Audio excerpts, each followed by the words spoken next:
Meet Frank and Louise Wilmot. Frank, 75, is a retired engineer who enjoys gardening, fishing, and shouting at the television. Louise, 68, is a retired middle school teacher who likes to travel, read, and ignore Frank's shouting at the television. They share their New England home with a happy little Wheaten Terrier named Bailey. It's Saturday evening in the Wilmot house.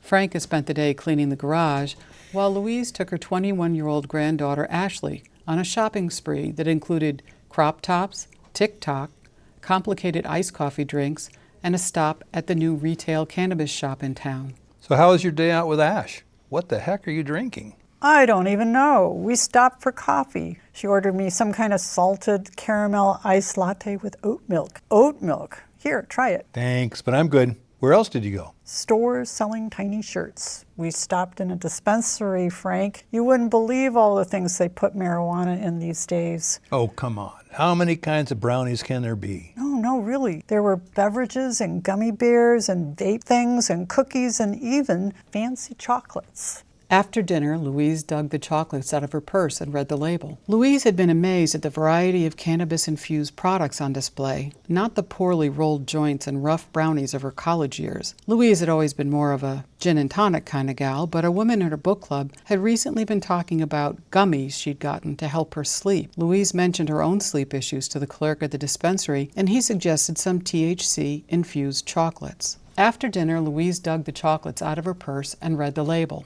Each square contains 5 milligrams of THC. She popped one square into her mouth. Good chocolate, with an aftertaste she couldn't quite describe. The clerk had suggested just one square to start with, and to wait an hour to assess the effect. Low and slow, he'd called it. Who eats just one chocolate? With that, she ate a second square, glancing at the clock, 8:30. She took her seat in the living room to watch Jeopardy with Frank, wondering if she should mention the candy. It hardly seemed an hour later when she turned to ask Frank a question and noticed her eyes moving more slowly than her head. She felt fuzzy. She got up to get a glass of water and the room swam a bit. Frank saw her sway and rose to catch her elbow. Whoa, you okay there? I just stood up too quickly. You sure? Yeah, I'm fine. The truth was, she felt oddly uneasy. The walk to the kitchen sink was longer than she remembered, and as she reached for a glass, she noticed the chocolates and decided it was time to tell Frank about her experiment.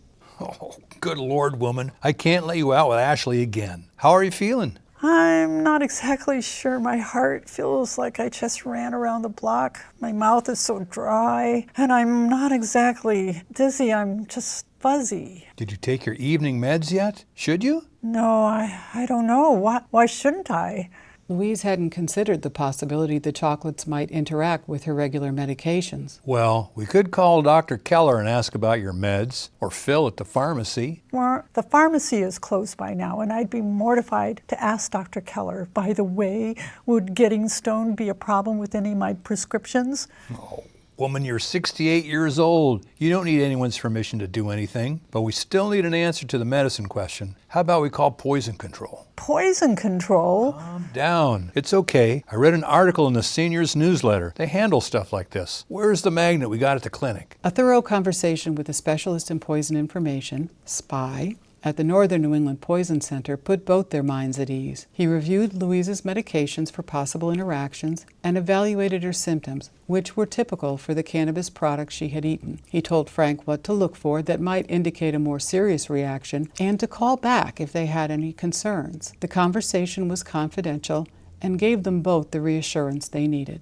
As he helped her dress for bed, Frank gently chastised Louise for not telling him about her adventures with edibles. Next time you decide to experiment, let your lab partner know. And let's put these up and away with other medications so we don't mistake them for Halloween candy. The Northern New England Poison Center is your go-to resource to answer questions about household products, pesticides, fertilizers, medications, plants, and mushrooms. Serving Maine, New Hampshire, and Vermont, we're here 24/7 for free, confidential advice. You can call us at 1-800-222-1222 to speak with a specialist in poison information. You can text POISON to 85511 to initiate a text conversation, or go to nnepc.org to chat. There you'll also find valuable information about many common topics as well as educational resources.